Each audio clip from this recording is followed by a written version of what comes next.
Good morning, gentlemen. Welcome. Thank you for joining me. Patrice, Sridhar at Cybos this morning. We're talking about return on investment for intelligent automation this morning.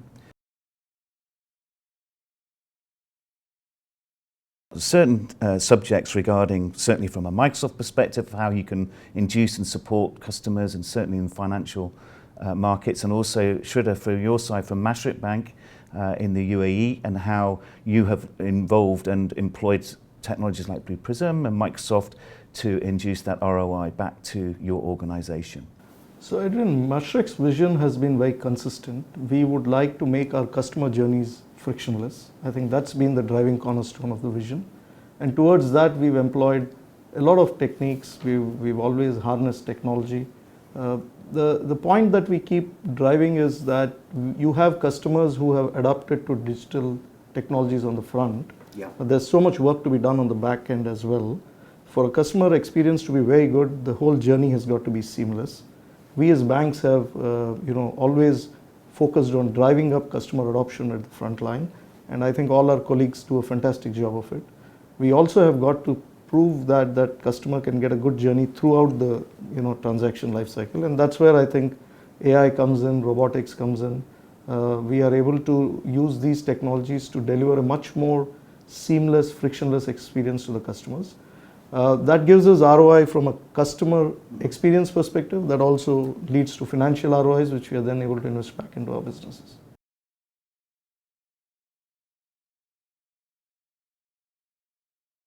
And to that point then, I guess, as part of not just digital transformation, but we're looking at ROI and we're looking at employing the best technologies.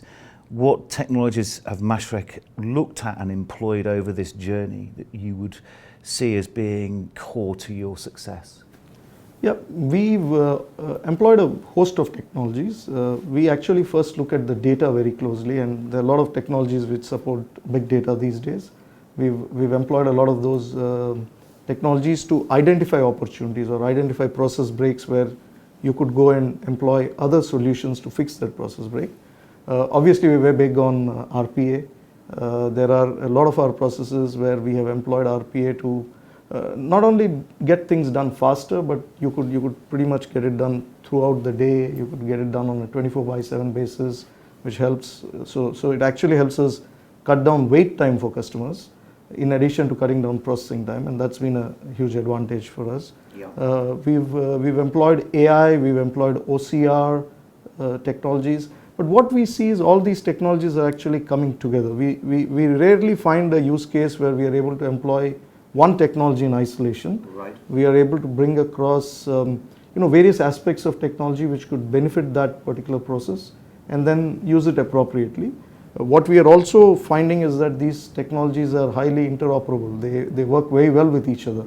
So it's not that you're running AI and therefore you can't run robotics, or it's not that you are running robotics and you can't use the cloud. All of them have come together and they've solved for various aspects of the problem, and brought together they're able to solve the entire customer journey and the processing steps in a very meaningful way.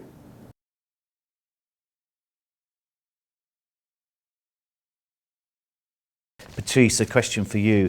As we look at different technologies, one of my passions is, of course, the Middle East. I look after the Blue Prism team out there, and we're doing a lot of work with Microsoft and indeed with Azure to look at how we accelerate adoption of return on investment, both through platform.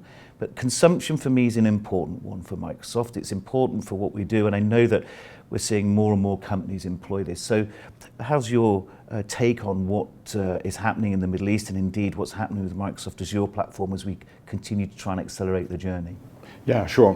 So first of all, we just opened our data centers in the Middle East. Congratulations. So one in Abu Dhabi, one in Dubai. And we see a lot of interest from our customers, and especially from financial institutions.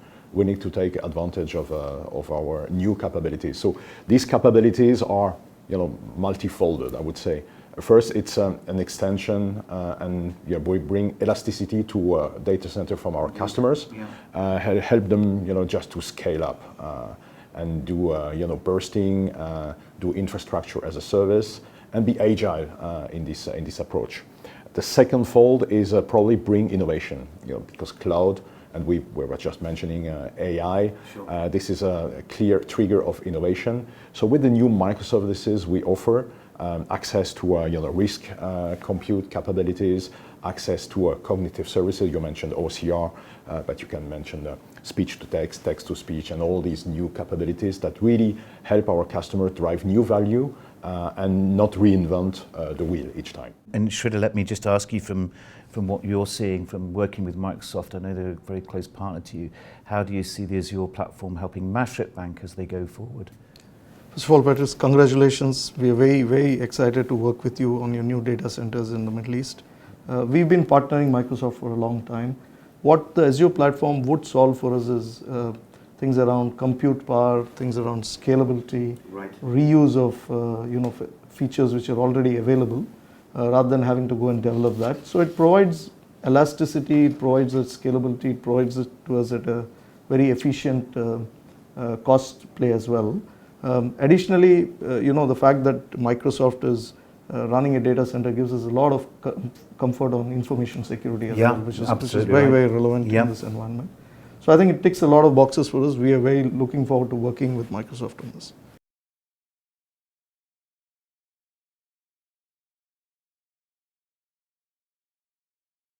And so from my side, a couple of questions around just expanding on ROI. So clearly we've looked at platform, we're looking at our ways of accelerating adoption, intelligent automation, getting ROI back into the business. These are key. And one of the things I've seen in the Middle East for sure is that people cannot rely on necessarily just supporting their own IT and business departments. They want to drive forward. Most of the areas of the GCC have got a 2030 digital plan now. Microsoft are heavily investing in this area to try and make this a reality, and indeed other organizations like Mashreq are leading the way. So if you looked at identifying your ROI or next best action within Mashreq, and I know some of this is close to your heart, how do you measure that? How do you look at this on a daily basis? Do you use some type of dashboard approach, or how do you work with your colleagues and co-workers and partners to make sure that what you're doing shows you that return? So, Andrew, the Middle East is changing very rapidly. I think there's a lot of work that the governments are doing, especially the government of Abu Dhabi and the government of Dubai. Sure. They have a vision to make it a digital place. The government of Dubai has publicly announced that they will stop using paper by 2020 in all government departments. I think these are huge steps, and we now see the ecosystem building, much faster. Yeah. Partners like Microsoft are there. There are a lot of other partners like Blue Prism. What we do for ROI is a couple of things. We tend to look at the data very closely. Mm-hmm. We have a very good big data stack, and we actually look at that to identify opportunities. So that takes individual bias out of the equation. You're able to sit down with a common framework, data set, and then have a cohesive discussion around where is the next best opportunity. So that could be, that's not only in financial terms, but that's also in pain points that the customers could be currently facing. So if you had a host of pain points that you have to resolve, obviously you've got to prioritize the ones which make most sense to customers at that point of time. Of course. So we have a variety of dashboards. We use a couple of Microsoft tools like Power BI. Our big data is on Hadoop stack. So we are able to bring all of this data and then dashboard it, zone into the respective opportunity, and then sit down and have a conversation on how do we harness that particular opportunity.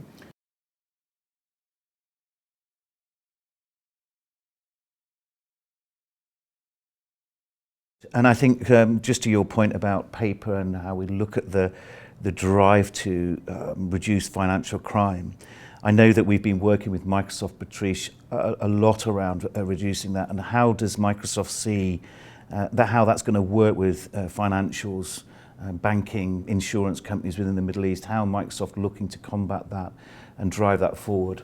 Yeah, so first, the new currency seems to be data. And we collect more data, and with the new cloud capabilities, meaning this is now kind of limitless. And back to the discussion we had on AI, and actually this is a good trigger and a good transition to tackle fin crime. When we start to collect this data, structured, unstructured, coming from the businesses, but also coming from the markets, and looking into fin crime, where things have changed dramatically with real-time approaches, so payments going real-time. That means that you have to build in capabilities that are also real time and anticipate more than just see the situation and acknowledge that something went wrong. When we talk about fin crime, it's of course about KYC, so onboarding. Are we having the right information from our customers? It's about AML, anti money laundering. It's also about screening, transaction screening, transaction monitoring. And I think AI brings a great lot of capabilities to be able to anticipate, to be a great tool to understand the business, but also to be predictive, learning from what we see in the data, learning from the predictive approaches and the machine learning we can apply to this data to anticipate frauds. What are the behavior? What are the kind of components that we see that are not matching really what should be the rule? And it is a learning curve, learning initiative, and we do believe this is what we see with other customer and starting to do with Mashreq, that these capabilities can really deliver additional value and make you safer in the way you do business. I agree, and interestingly enough, I'm doing a lot of work with the government at the moment in the Middle East, the GCC, and clearly to your point, there's a massive drive for the digital strategy in 2030. We want to envelop education into schools and colleges and universities and actually help the government to drive this forward for the Middle East to become almost a central hub for the rest of the world and drive through digital transformation.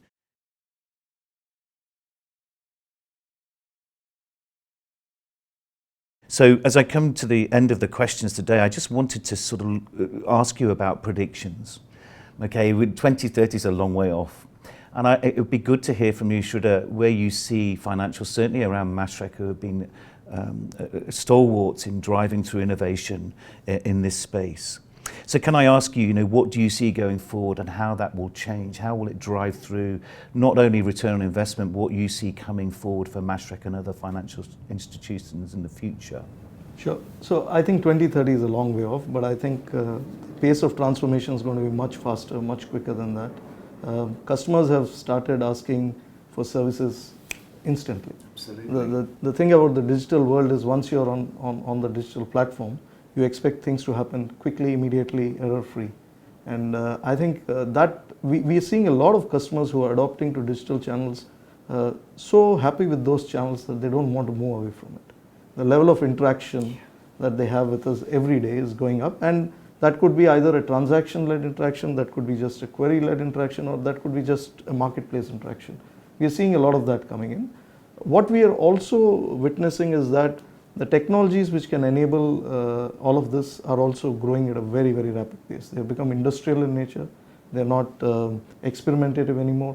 We are seeing, as I said before, a lot of technologies come in together, and these technologies can be applied to solve either a pointed problem or an overall journey problem as well. Sure. And my view is that the technology and the customer behavior is actually changing this whole thing into massive opportunity for financial services.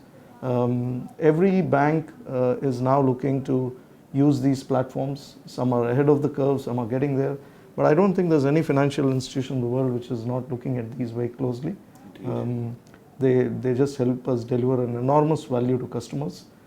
For Mashreq, we are very committed down this path. We are one of the pioneers in the market in adopting new technologies, and I think we'll continue to do that for the benefit of our customers. Indeed, I have no doubt.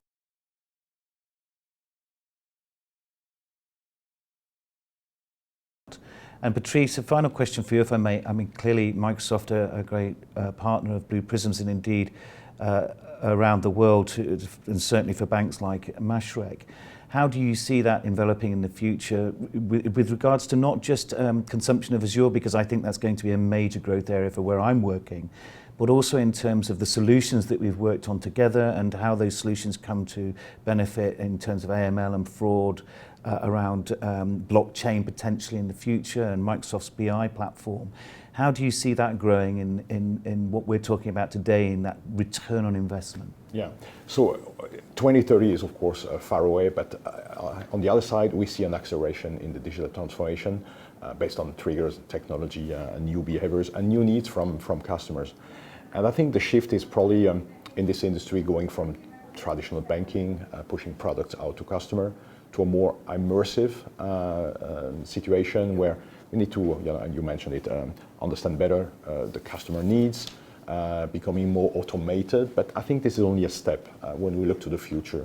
I do believe that the real North Star is to drive to intelligent banking. And intelligent banking is probably a bank that anticipates, that is smarter, that is real time, that uses technology in a compliant and trusted way indeed, to deliver new value for customers. And this is exactly the business in which we are in, with having to tackle the challenges, make sure that we manage correctly the risk and provide a secure platform by securing the data or customer data and banks data, not our data, and also providing all the solutions when it comes to managing risk across the board, tackle fin crime, empower employees to work smarter and breaking silos, and bringing solution to customers of our customers that are more differentiated, that are really hitting their needs in a more pervasive and prescriptive way.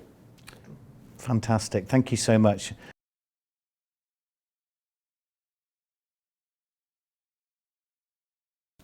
So a quick question for you both, off the wall if I can, if you don't mind. So 3 game changers in the financial services, and I guess I would be remiss if I didn't mention the Middle East because it's where I work, but overall, Patrice, what would be 3 game changers in the financial services industry when we're talking about return on investment, or we're talking about application or fin crime?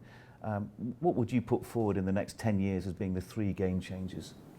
I would certainly put forward the first one, which is trust and compliance.